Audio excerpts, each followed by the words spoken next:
Incoming transmission.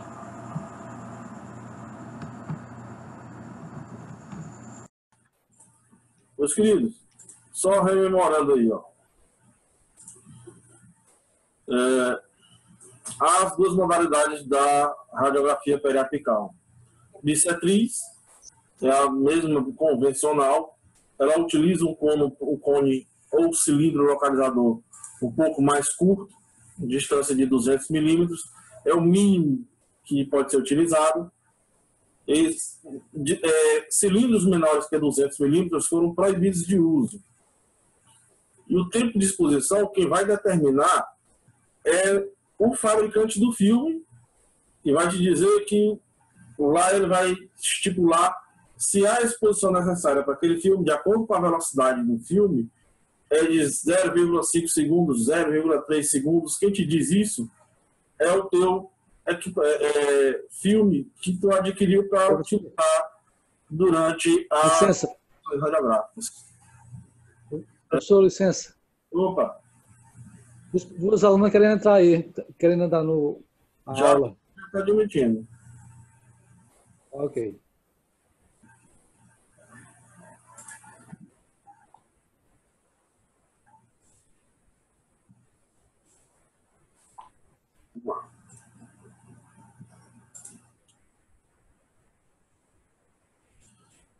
Então, sendo assim, meus amigos, a gente está aí com o processamento feito de acordo com o material de revelação.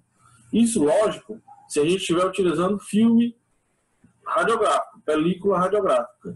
Se for sensor, não tem isso. O próprio sensor já vai te dizer e já sai a imagem automaticamente. Tá? Essa técnica, ela trabalha utilizando o eixo longo do dente aqui, como uma das referências, e o eixo do filme como a segunda referência. E o teu raio central tem que ser perpendicular aí à bissetriz desses dois eixos. Tá? Quando eu posiciono o filme em meu paciente, eu tenho que me lembrar que o paciente tem que ficar perfeitamente alinhado e que o filme tem que passar um pouquinho da borda do dente.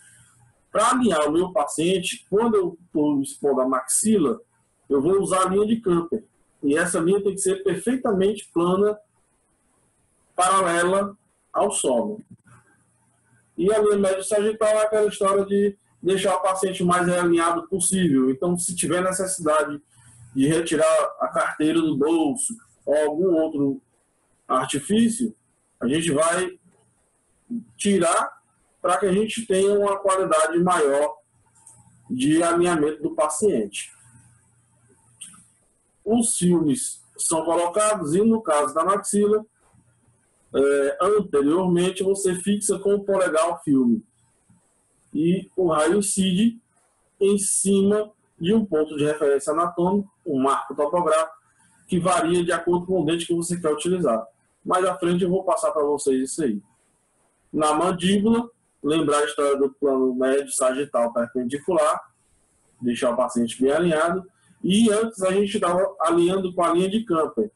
Agora, na mandíbula vai ser a linha trago-comissura-labial, que quando eu boto em exposição, observa que essa linha está perfeitamente reta, paralela ao solo. Tenho sempre que verificar o lado de exposição, porque a gente lembra que o lado oposto ele é feito para barrar a passagem da radiação. Então, se o lado de exposição estiver voltado para o dedo do paciente, você não vai ter imagem do dente de forma alguma.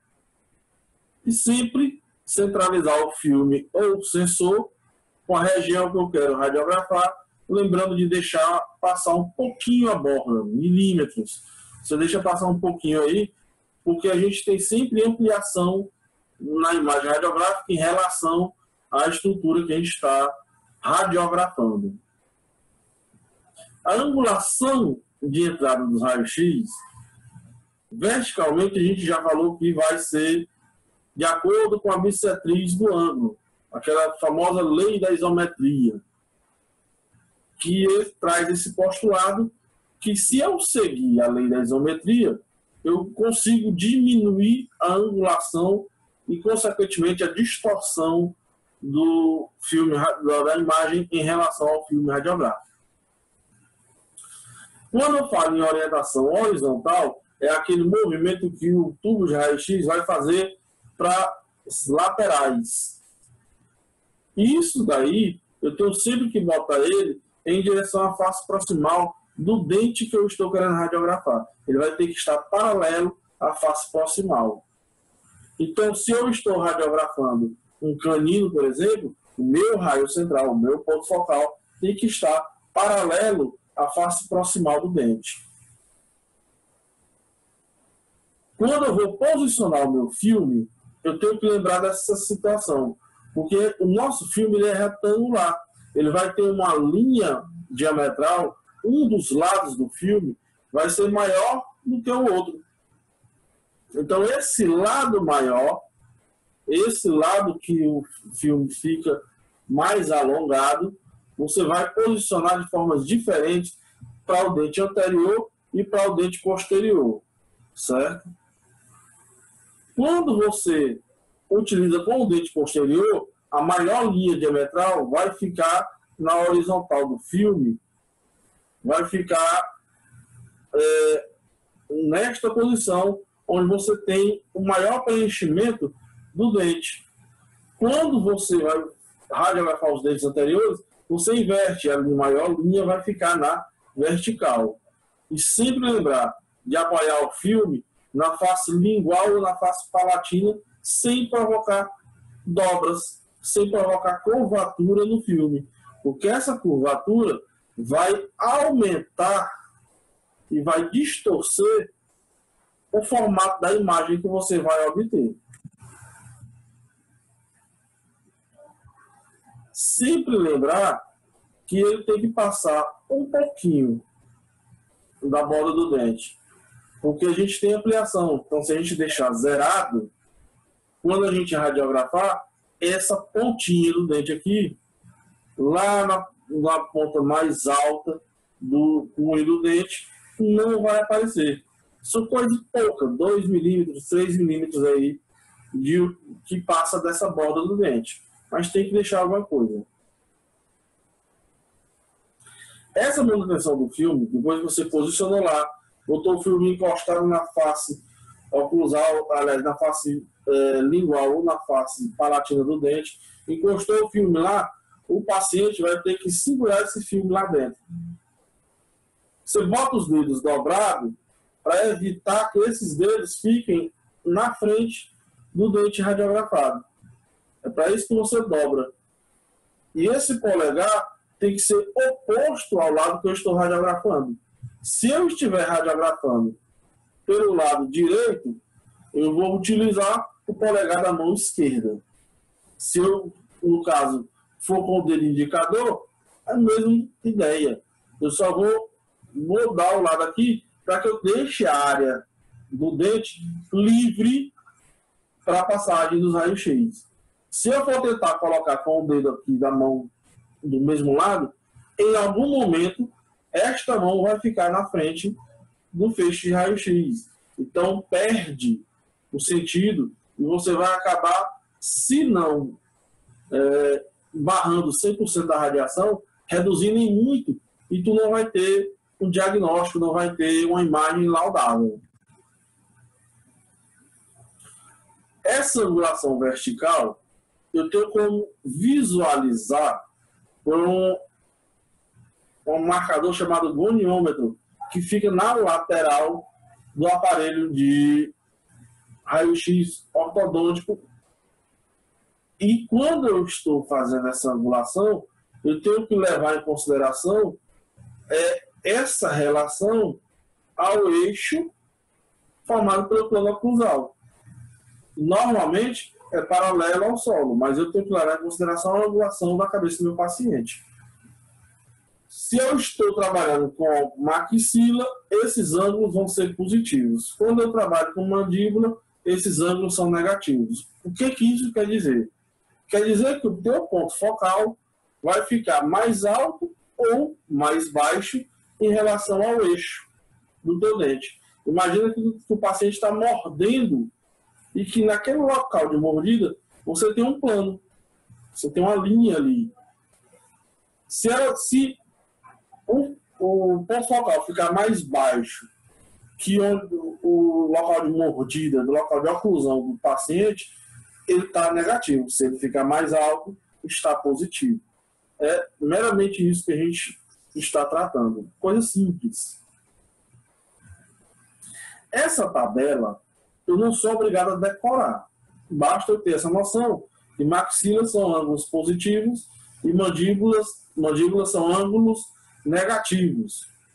Essa tabelinha, se eu quiser, eu posso até recortar ela, colocar num cantinho lá da minha sala de exames para me ter como um ponto referencial.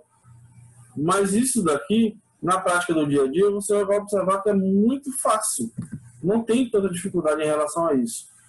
Porque você, principalmente quando utiliza posicionadores, quando a gente for falar do paralelismo, ela vai ser meio que guiada pelo aro de posicionamento. Então se torna muito mais fácil e a técnica do paralelismo está sendo muito utilizada hoje, principalmente em clínicas. Quando a gente fala em ângulo horizontal, lembrar que você vai ter que botar o teu feixe de radiação, feixe central, paralelo à face proximal ou à face interproximal, varia de literatura para literatura, mas essa face em que você tem a lateral do dente. A face que eu posso usar, a face proximal.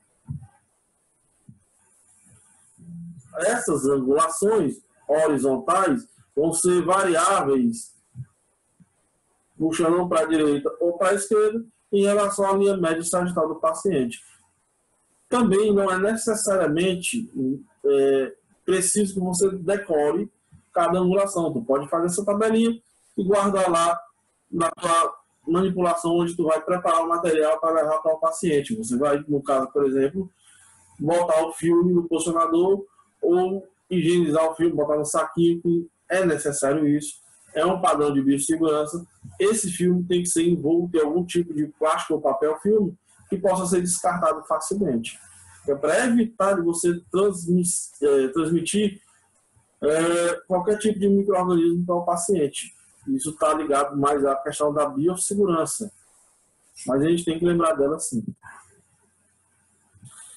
No caso da orientação horizontal, eu tenho alguns pontos de orientação que é o que eu chamo de marco topográfico. Na maxila, por exemplo, quando eu quero radiografar os dentes molares, é só eu pegar o ponto de interseção que fica aqui nesse canto do olho. Ó. Desceu aqui, eu estou diretamente em linha com o meu dente posterior, com o meu dente molar. Os pré-molares, em vez de ser com o canto do olho, vem com a pupila do olho. Pode só seguir que tu vai achar. Dente canino, a asa do nariz. Tu pode descer que tu encontra. Esses pontos, que a gente chama de marco topográfico da face, são orientadores. Incisivo, desce pelo ápice do nariz. A pontinha aqui do nariz fica em cima do incisivo. Te ajuda a se localizar em relação ao posicionamento lateral, o posicionamento horizontal do aparelho de raio-x, que tem que estar sempre em foco com o dente.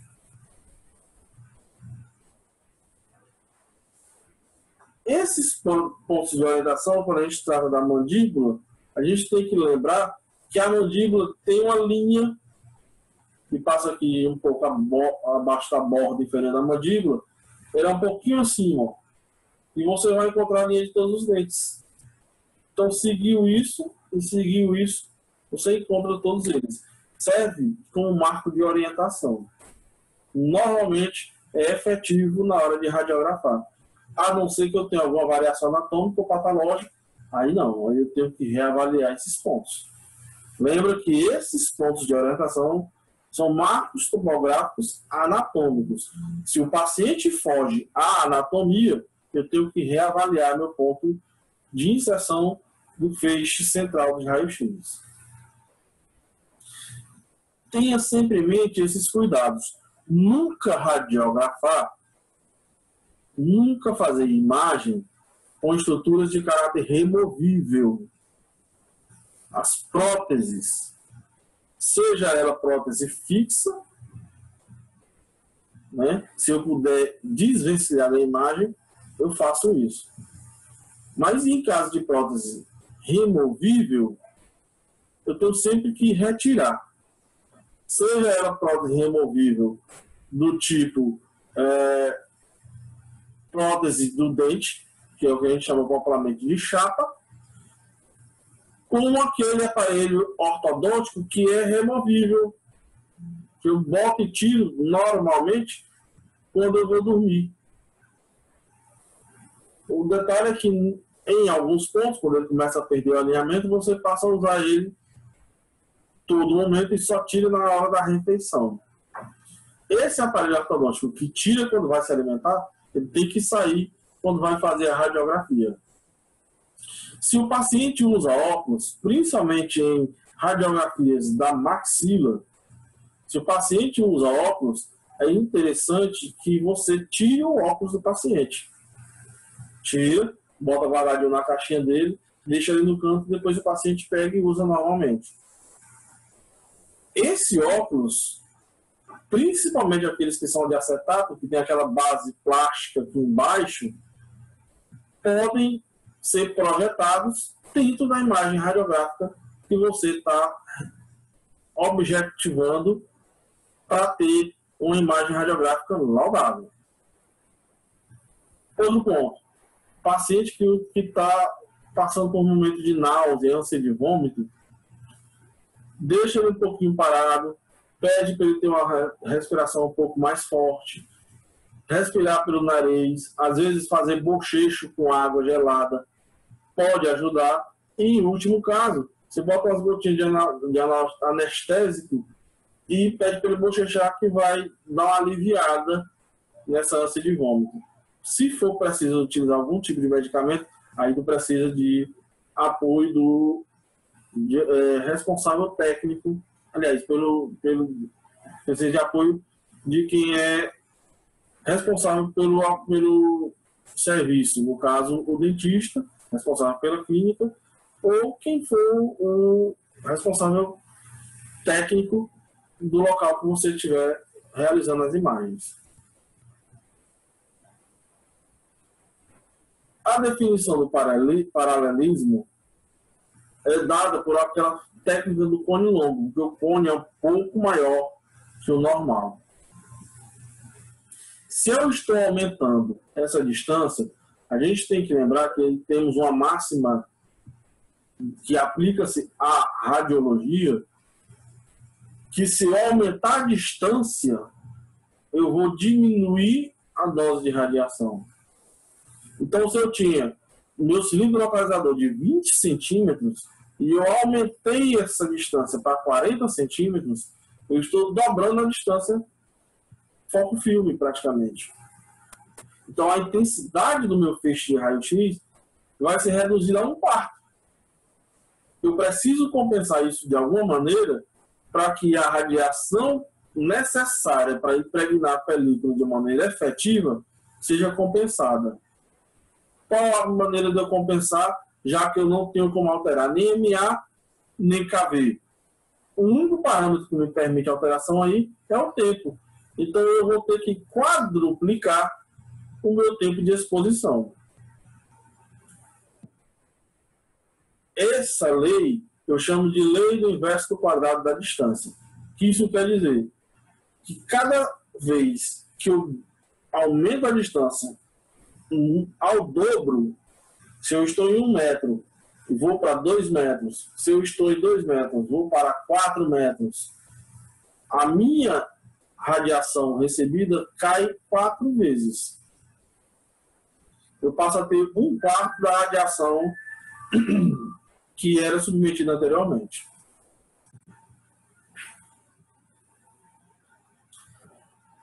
Pensa comigo. Eu tenho o meu tubo de raio-x lá, onde eu tenho o meu ponto focal. No meu ponto focal, eu acoplo o meu cilindro localizador. Onde, no meu cilindro localizador, eu vou colar ao rosto do paciente. Deixo ele coladinho lá no rosto do paciente, bem próximo ao filme radiográfico. No primeiro caso, na técnica da bissetriz, observa aí que meu feixe aliás, meu cilindro localizador tem 20 centímetros de comprimento.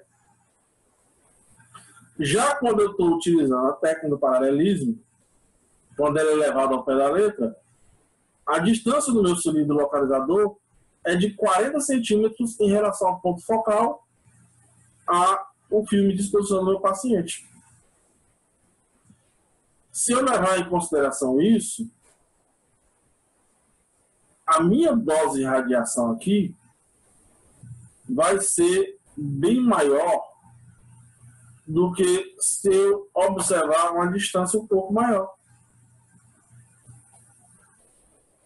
No meu cilindro localizador de 20 centímetros, esses 20 centímetros vão ser suficientes para produzir raio-x.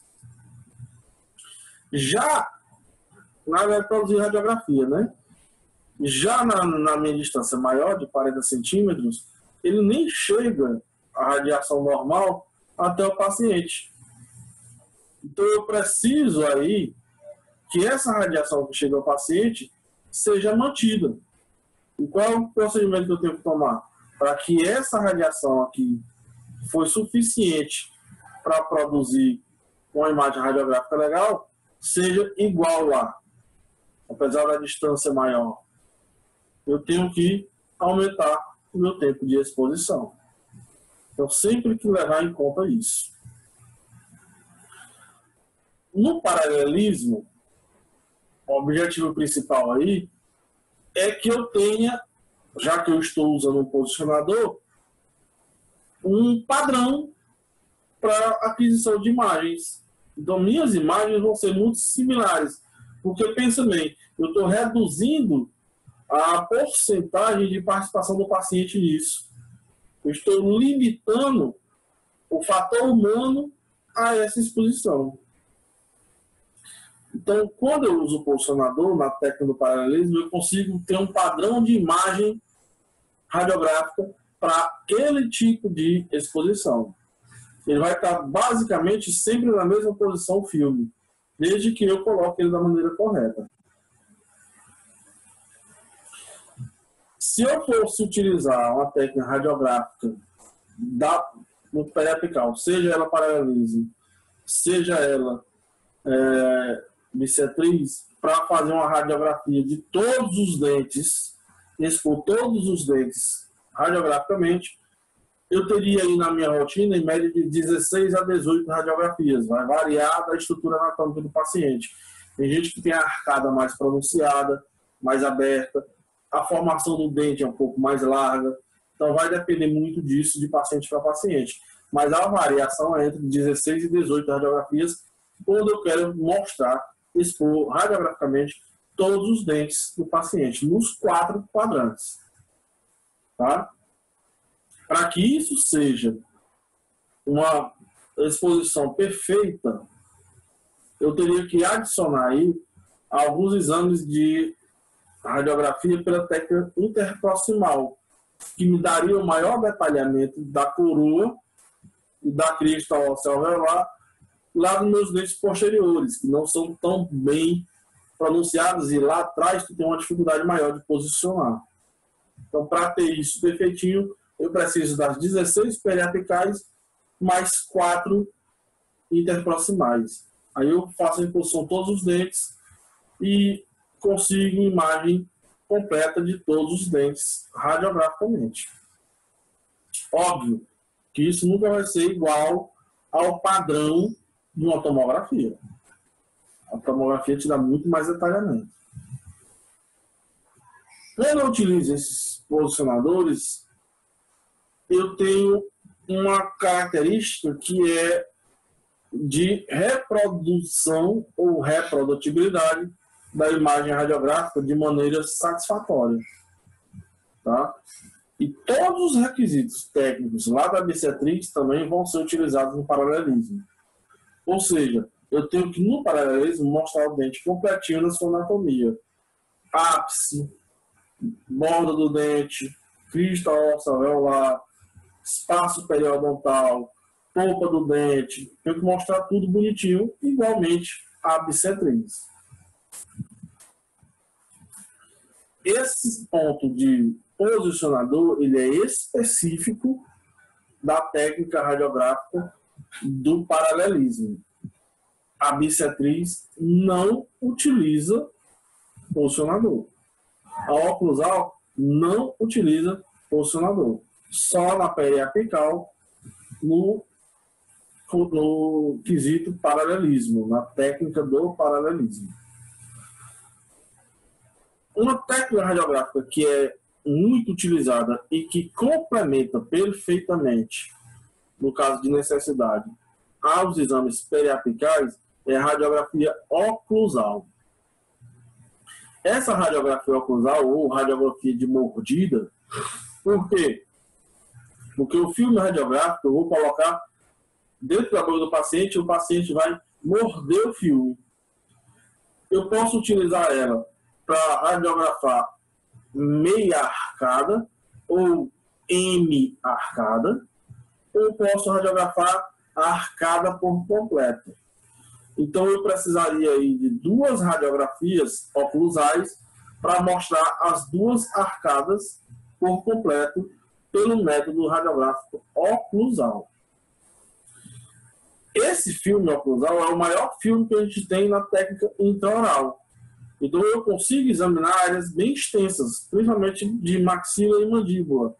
E ele vai ser muito efetivo em uma série de diagnósticos, uma série de indicações.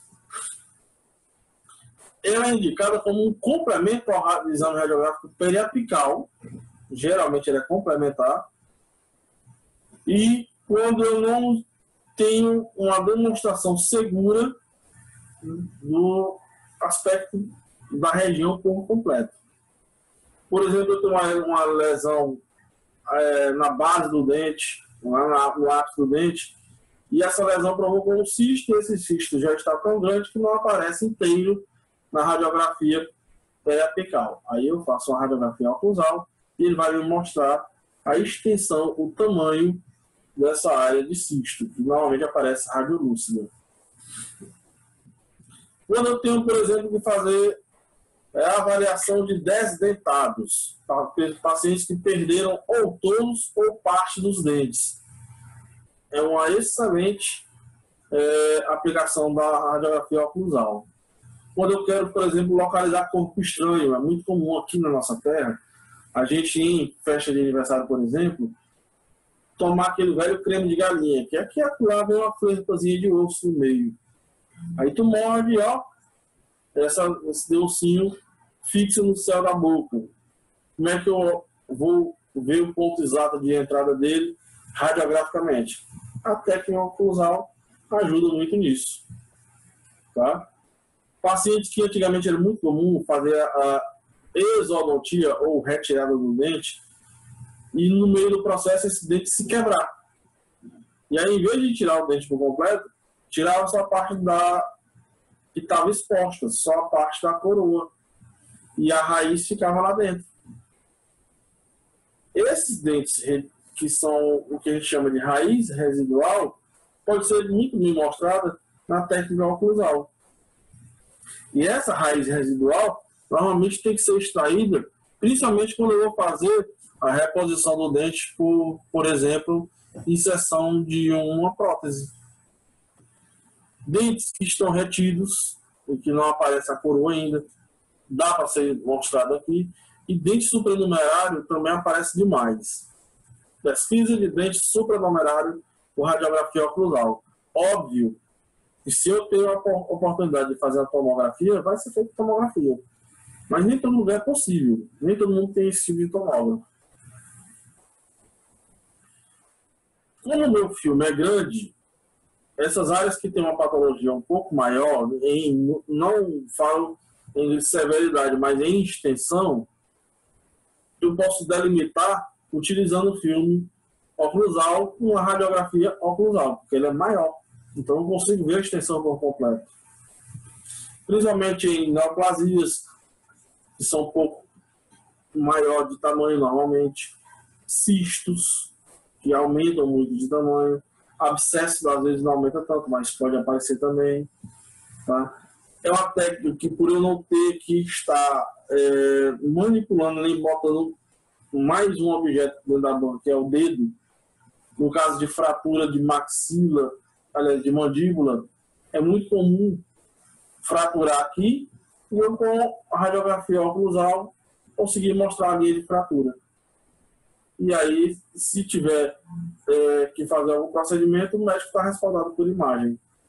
O bucomaxilo, ou cirurgião dentista, quem quer seja, o profissional de saúde que vai dar continuidade ao atendimento depois que você providenciar essa imagem resolutiva. Outro ponto, tem gente que tem fanhosidade na fala. Isso é muito comum quando tem fenda palatal aberta. Hoje em dia, é feito muito cedo. Muito cedo. Principalmente quando ela vem associada ao lábio leporino, que é aquela falha aqui no lábio. Já faz logo a plástica para fazer o reparo disso, a cirurgia para corrigir essas falhas. Mas tem alguns casos em que não há o lábio leporino e você só vai perceber isso daí depois que a criança começa a vocalizar ou tem uma série de repetições de engasgos durante a mamada. Essa determinação pode ser mostrada na radiografia oclusal. Nem todos os pacientes, na fase de infância, passam por esse processo de correção. Ou pelo menos passavam. Hoje é mais raro aparecer isso. Mas na radiografia oclusal eu tenho como mostrar radiograficamente a extensão dessa fenda. E é importante que se dê o tamanho dela para tomar as providências cabíveis para corrigir. Ele é um elemento de decisão na hora da correção cirúrgica. É muito utilizado também quando eu faço pesquisa para cálculo salivar. A gente tem uma glândula salivar que fica aqui embaixo desse osso da mandíbula, bem na submandibular, fica aqui abaixo da língua também, tem a sublinguar, mais abaixo a submandibular. A gente tem a glândula que, neste caso, pode acontecer a calcificação da saliva e começar a pronunciar um entupimento de um canal por onde passa essa saliva, e essa saliva começa a se acumular e aí daqui a pouco ela começa a ser calcificada. Essas calcificações salivares específicas do canal são chamadas de cálculo de Wharton. E esse cálculo pode ser muito bem demonstrado pela radiografia oclusal. E não é um caso tão raro. A vantagem é que a correção disso é uma coisa muito simples. Faz uma punçãozinha, com um pequeno corte lá, e retira esse cálculo e libera-se o canal. Certo? Paciente que tem trismo, que é aquele movimento de ranger os dentes. Se você for fazer qualquer exame periapical num paciente desse tipo, você não vai conseguir uma imagem resolutiva de forma alguma. Se for suficiente e precisar fazer a radiografia oclusal, ela vai ajudar muito nesse tipo de paciente, porque você morde o filme e, ao morder o filme, isso evita essa mobilidade, evita esse tremor nos dentes, certo? Outro ponto chave aí é quando eu uso a técnica radiográfica oclusal para demonstrar, já que eu mostro a linha da arcada por completa, essa linha, esse alinhamento dos meus dentes, para que o meu aparelho ortodôntico possa fazer aquela meia-lua certinha, promover esse alinhamento entre os dentes. Isso é facilmente observado no nível de evolução quando eu faço uma radiografia oclusal, que tem menor dose do que está repetindo, por exemplo, tomografias que foram utilizadas para fazer o planejamento do tratamento ortodôntico. A dose na radiografia é menor do que numa tomografia, isso é indiscutível. Essa linha, por exemplo, aqui, ó, circulada, onde eu tenho esse ponto de calcificação, é o que eu chamo do cálculo de Wharton. E aproveitando a imagem, observa que eu tenho como fazer o contorno aqui da meia-lua para ver se esses dentes estão perfeitamente alinhados ou se estão, o que a gente chama tecnicamente de apinhado, onde fica um dente muito por cima do outro e provoca esse afastamento anteriormente ou posteriormente de um dente que tem menor espaço do que o tamanho do dente. Que é o que a gente chama aí popularmente de dente tramelado. Então esse apinhamento, esse desalinhamento da linha do dente, aqui, ó, essa linha oclusal, pode ser visualizado tranquilamente numa imagem radiográfica oclusal. Ó, e o cálculo é isso aqui, ó. Essa pecinha branca aqui, esse achado branco, é exatamente esse que está circuladinho de vermelho aí. O tamanho do filme utilizado na oclusal é um filme grande. Ele é 6x8, aproximadamente. É o que chamam de size 4, ou size 4, se for puxar do inglês. E ele te permite aí mostrar praticamente toda a área de uma das maxilas, seja maxila superior ou na mandíbula. Esses filmes, assim como a gente já falou anteriormente, podem ser simples ou duplos. Se for simples, fica arquivado. Se for duplo, arquiva um e manda o outro para o paciente para que ele tenha e possa guardar esse registro radiográfico para no futuro utilizar de acordo aí com a necessidade da continuidade de um tratamento, por exemplo, tratamento ortodôntico. Os requisitos básicos para isso são posicionar a cabeça do paciente, eu tenho que manter um alinhamento em relação a isso, tenho que colocar o filme da maneira correta, tenho que colocar esse filme bem fixado na hora que for fazer a mordida do filme e observar a angulação na hora de utilizar o feixe de radiação central. Certo? Vamos lá, seguindo. Desses requisitos básicos aí, a gente vai ter o requisito da nossa apresentação aí do posicionamento em relação a como o paciente vai estar lá. Lembrar da posição da cabeça, de como colocar o filme, de fixar o filme lá. Entre esses requisitos básicos, o principal aí é esse plano sagital ser na vertical. Todos os exames radiográficos, o plano sagital sempre na vertical. Sempre alinhadinho aí, passando pela glabela, passando pelo osso do nariz, pelo ápice do nariz, pelo acante, deixar o paciente mais alinhadinho possível. Sempre ter esses cuidados.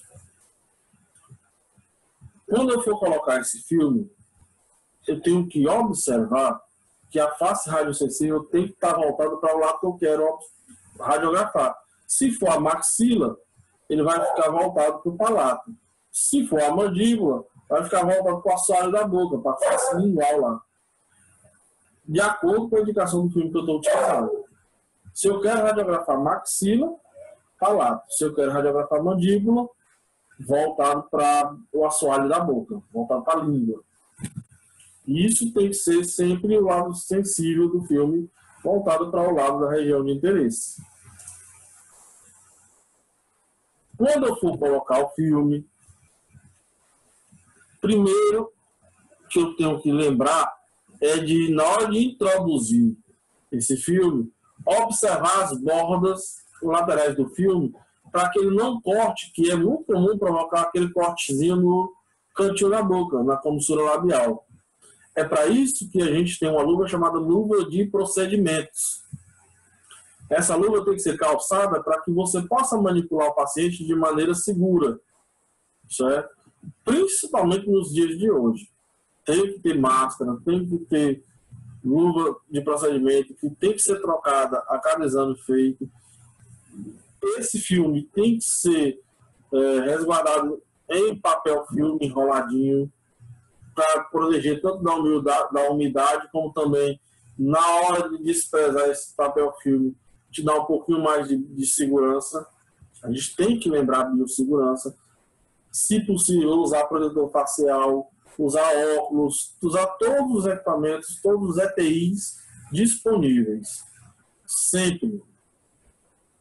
E com a luva de procedimento, na hora que você vai encaixar o filme na boca do paciente, encaixa um lado primeiro que o outro.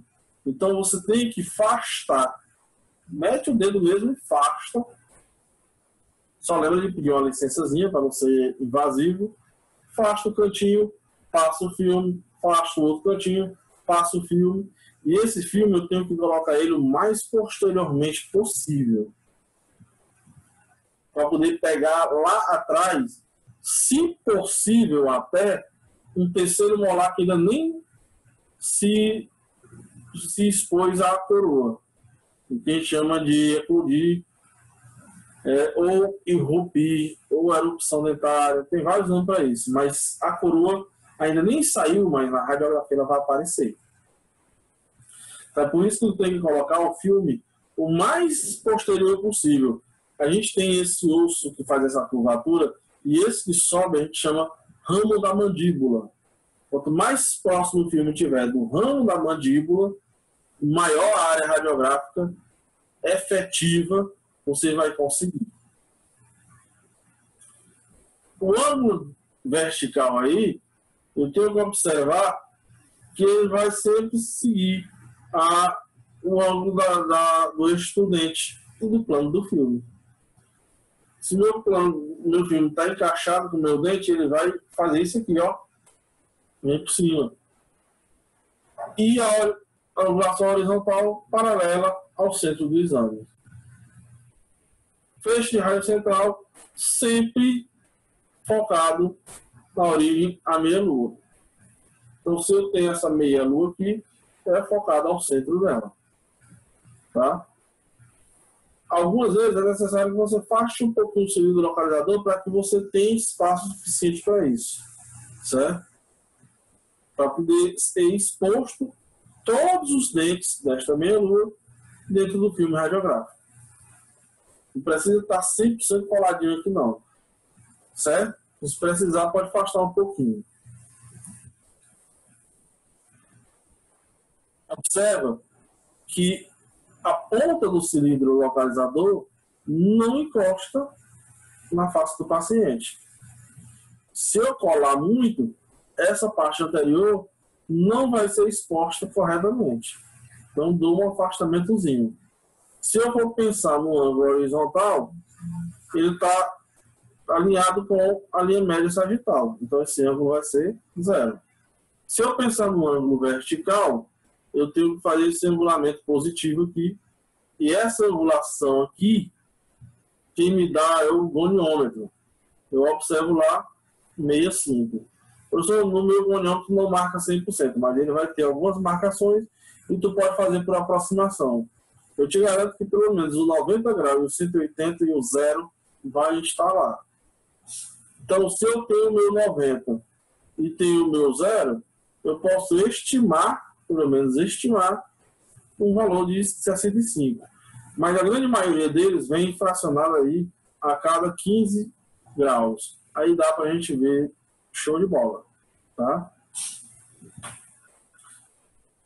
Quando eu quero fazer a exposição total, eu faço assim. Bota o filme completo na boca e pego pelo lado central. Se eu não quiser, ou não for necessário, ou não está no pedido médico, eu posso utilizar só metade da arcada. A gente chama de M-arcada.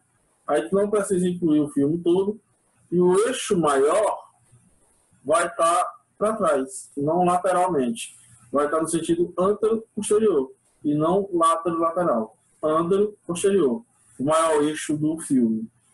E aí o cilindro localizador, observa, ó, ele não está mais aqui com o centro, ele veio lateralmente alinhar com a pupila. Tá? Essa é uma imagem que está aqui para mostrar didaticamente. Se eu tiver algum tipo de óculos pumbífero que não entre aqui nessa região, só feche aqui em cima do olho, propriamente dito, eu utilizo. Se o meu óculos pumbífero for daquele que vem até aqui embaixo, não convém utilizar por conta da exposição dessa parte de baixo, essa linha de acetato, vai sair na radiografia. Então, para contaminar minha radiografia, não é positivo isso. Certo? Lembra esse cuidado. Às vezes a gente quer botar todos os EPIs no paciente, mas a gente tem que lembrar que a imagem tem que ser laudável. Então a gente tem que tomar esse cuidado. Quando eu vou fazer óculos de mandíbula, meu ângulo horizontal também vai ser 0, ó, alinhado aí com a linha média sagital, e a minha angulação vertical de 90 graus. Ó, observa aí, ó, o posicionamento do meu paciente. O paciente está posicionado com a angulação do pescoço aí em hiperextensão. E joga o pescoço lá para trás. Eu tenho que ter esse cuidado, tenho que ter essa atenção, porque nem todo paciente vai ser possível fazer isso. Tem paciente, por exemplo, que tem hérnia de disco no pescoço. Se eu fizer essa hiperextensão, eu posso provocar dor no paciente. Então eu mudo a técnica. Em vez de eu movimentar o paciente, em vez de eu fazer essa alteração, eu vou movimentar aí, é o meu tubo de raio-x. Jogo ele lá para baixo, faço essa manipulação e deixo a cabeça do paciente um pouquinho projetada para frente, mas sem angular, sem fazer a hiperextensão do pescoço. Ok? Essa é a imagem que eu obtenho. Aqui no caso, observa que o palato tem essa estrutura óssea no céu da boca e eu tenho a minha curvatura dos meus dentes aí tudo bonitinho, mostrando todos os dentes da arcada. Observa aqui também no caso da arcada da mandíbula, a curvatura bonitona e ó, tá aqui o área de fixação, tá aqui o arcozinho e tá aqui os brackets da minha manipulação ortodôntica. Então, esse alinhamento aqui, que nesse caso está bem bonitinho, eu consigo demonstrar uma radiografia oclusal. Eu não tenho que necessariamente recorrer a uma tomografia. Por isso que eu posso utilizar na ortodontia a radiografia oclusal. Neste caso, eu posso utilizar também um posicionador. Vai colocar o filme lá, bem bonitinho, na posição certa dele lá. Outra técnica que é intraoral e que o filme é colocado dentro da boca é o que a gente conhece também como técnica de bite wing, ou traduzindo aí para o português, uma tradução livre, asa de mordida. Tá? Essa asa de mordida ela foi criada através de um filme radiográfico periapical, onde você colocava um dispositivo que você puxava e mandava o paciente morder para que o filme ficasse lá, mostrando a coroa e as cristas ósseas alveolares do dente. São as que precisam mais ser visualizadas. Ela é uma técnica complementar, porque nem sempre a radiografia periapical vai ser precisa para os dentes posteriores e nem sempre vai ser 100% resolutiva, porque eu não vou conseguir mostrar 2, 3 coroas dentro da mesma radiografia, por conta do tamanho do elemento dentário. Óbvio que se o meu dente é menorzinho, vai aparecer tudo na radiografia periapical. Mas eu tenho, tradicionalmente, dentes de maior volume, mais largos, na arcada, quando eu tenho ela na posterioridade. Os anteriores são menores em tamanho, já os posteriores são mais largos. Então, algumas vezes eu preciso fazer um exame complementar para mostrar a interseção, a face interproximal, daí o nome da técnica, dos dentes, para observar se eu tenho passagem de uma cárie, por exemplo, de um dente segundo molar para o primeiro molar. E são dentes que estão um do lado do outro. Essa face entre eles eu chamo de face interproximal. Ela tem que ser demonstrada na radiografia bite-wing, que aparece bem bonitinho aí. Esse artefato aqui, onde o paciente faz a mordedura, é o que eu chamo de bite-wing, ou asa de mordida. Certo? Ele pode ser acoplado aqui dentro do filme, eu pego o filme periapical e jogo ele aqui dentro, e o paciente vai lá e morde. Eu tenho variações de tamanho em relação a isso. Inicialmente a técnica era feita assim, ó. Ou pegava uma gazezinha, ou pegava um pedaço de papel, fazia a volta, e o paciente mordia na hora de fazer a radiografia. Hoje já existe fixadores aí que te dão esse resultado. Tem até aí mesmo o famoso posicionador. Lembrando que esses posicionadores são utilizados com a técnica de paralelismo. Na técnica periapical convencional, e que são variações, a interproximal é uma variação da periapical, você não utiliza o filme. Aliás, não utiliza o posicionador, bota só o filme. As imagens obtidas são essas, ó, onde tu vai mostrar nas duas arcadas, onde eu posso ter transmissão de lesão da superior para inferior, da inferior para superior, de um dente posterior para o anterior, do anterior para o posterior. Eu posso observar, em alguns casos, dente que não está irrompido, lesionando a lateral de um dente, a face distal de um dente saudável. Observa que a polpazinha está translúcida lá, mas se eu não fizer a remoção desse aqui, por exemplo, ele vai lesionar aqui. Essa mudança de distância aí, eu faço lateralizando anterior ou posterior o filme periapical. E ele vai mostrar as duas coroas e as duas cristas ósseas, tanto da arcada superior como inferior, de forma resolutiva. Observa que nesses exames aqui, eu não estou preocupado com o ápice dentário e nem com a extremidade de raiz. Vai aparecer o início do conducto? Vai aparecer sim o início do conducto radicular. Tranquilo. É a intenção do exame? Não. Mas pode aparecer sim. A intenção do exame é isso aqui, ó. É você mostrar aqui a coroa e mostrar aqui a crista óssea alveolar. É isso que eu busco no exame interproximal.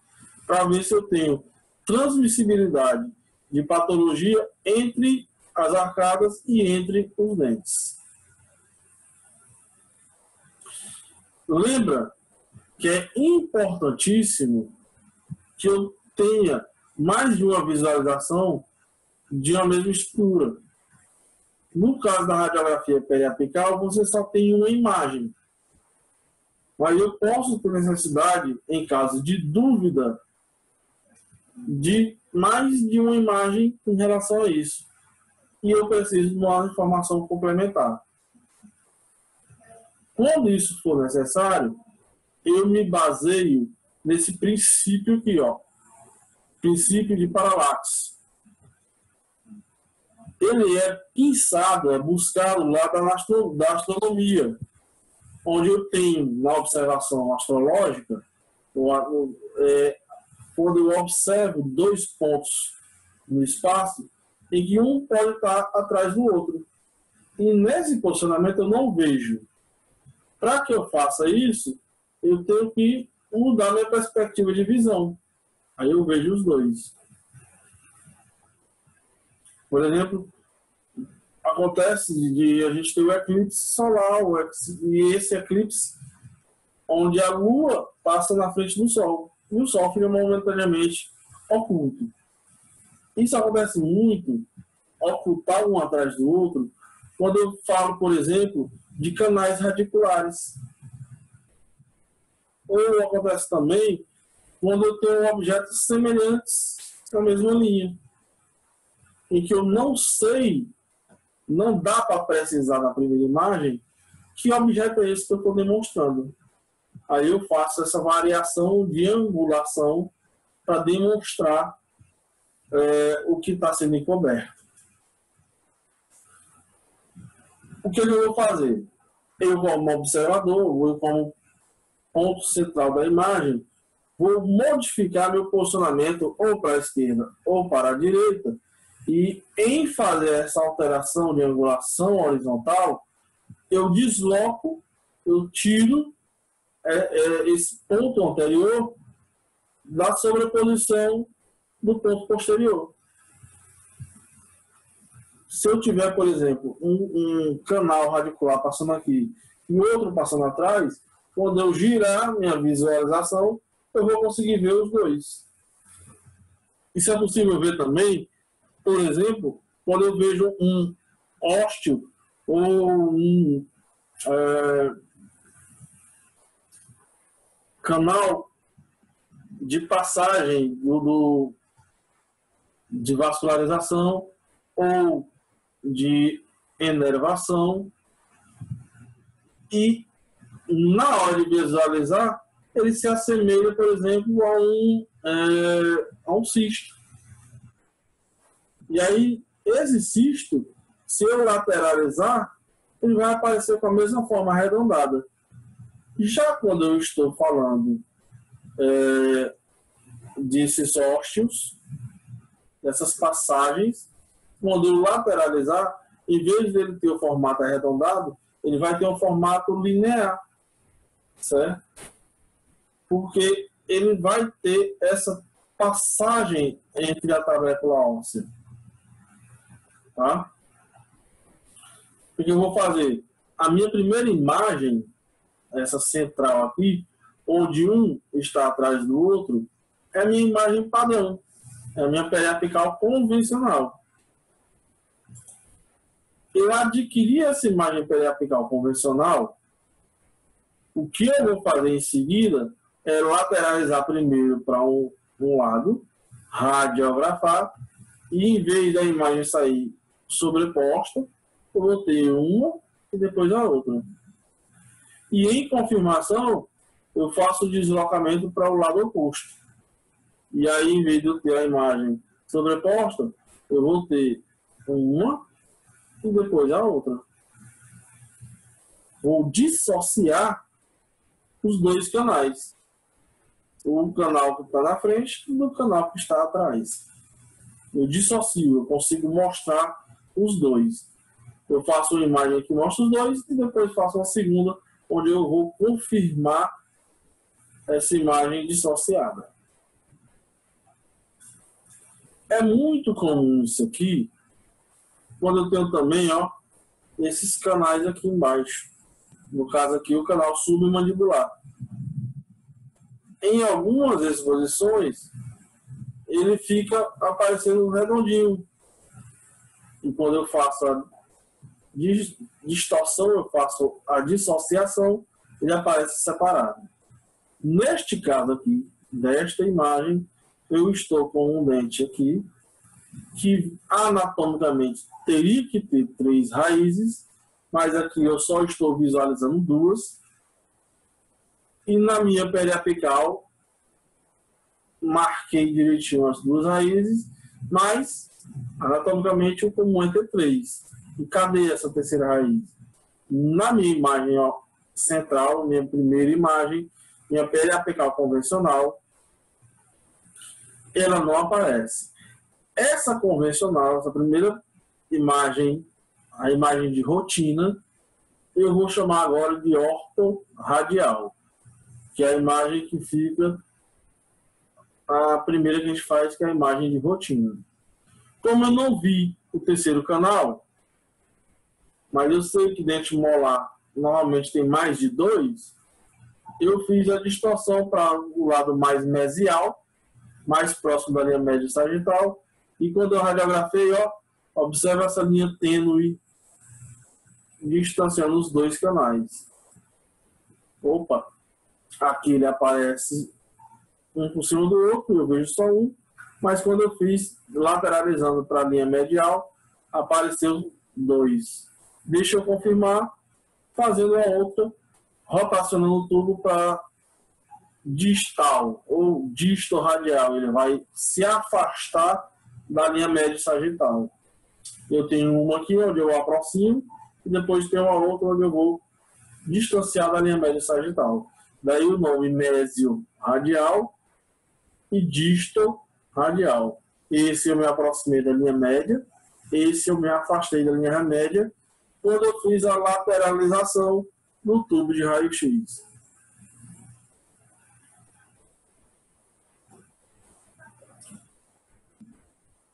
Ele também é importante quando eu tenho que visualizar corpo estranho dentro de maxila e de mandíbula. E muito bom também para fazer localização vestíbulo palatal, se ele está mais próximo do vestíbulo, mais próximo da bochecha, ou se ele está mais para o palato do dente, mais para dentro, quando eu tenho dentes que são inclusos, especialmente quando esses dentes são extranumerários. Essa técnica de lateralização eu costumo chamar na literatura de método de Clark, que é uma variação acrescentando 2 exposições a uma radiografia periapical convencional. Eu faço a minha periapical normal, quando eu digo convencional é aquela que você faz de rotina, achei algo estranho e vou fazer as 2 lateralizações, tanto aproximando da linha média sagital, que eu chamo mesorradial, como afastando da linha média sagital, que eu chamo distal radial. Faço essas 2 para confirmar essa variação. Isso daí, essa adição de 2 radiografias alterando a angulação horizontal, eu chamo de método fenomenal para dissociar canais. Excelente. A visualização da distância de corpo estranho e de dentes inclusos, principalmente os dentes que são supranumerários. É muito comum de você ver dentes supranumerários, principalmente caninos superiores. E aí eu preciso fazer a demonstração completa, inclusive auxiliando na localização desse dente. E eu posso ver também as variações de pontos de reparo anatômicos. A gente tem alguns pontos que, quando você demonstra ele, pode gerar confusão. Os forames, por exemplo, os ósteos, né? Eles têm formatos arredondados, quando você olha de frente. Mas como ele atravessa da face anterior para a face posterior da mandíbula, por exemplo, ele vai de um lado a outro da mandíbula, se eu olhar ele lateralmente, ele vai estar a aparência de um tubinho, de um cano. Similar, quando eu observo aí, deixa eu mostrar aqui.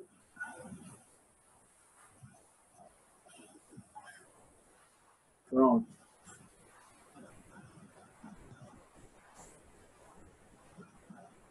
Similar, quando eu mostro aqui, cadê, meu Deus?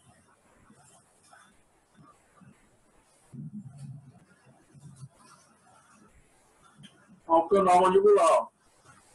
Observa que ele tem o formato de um canudozinho, do tubo.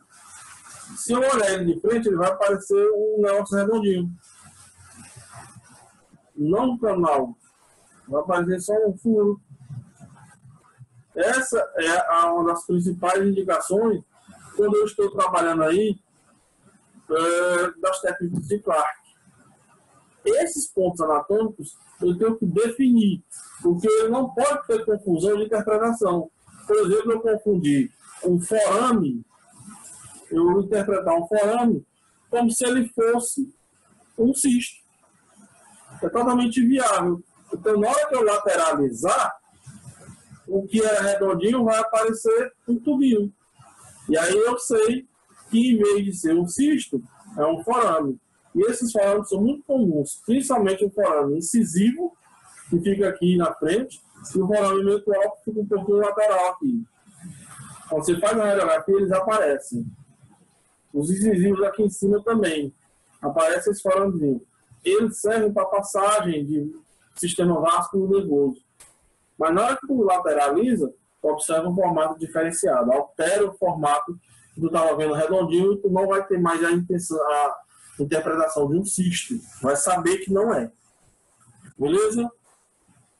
A gente está encerrando a nossa reunião, nossa exposição aqui, e eu vou abrir um espaço aí de 10 minutos para que a gente faça aí perguntas a respeito disso. Beleza?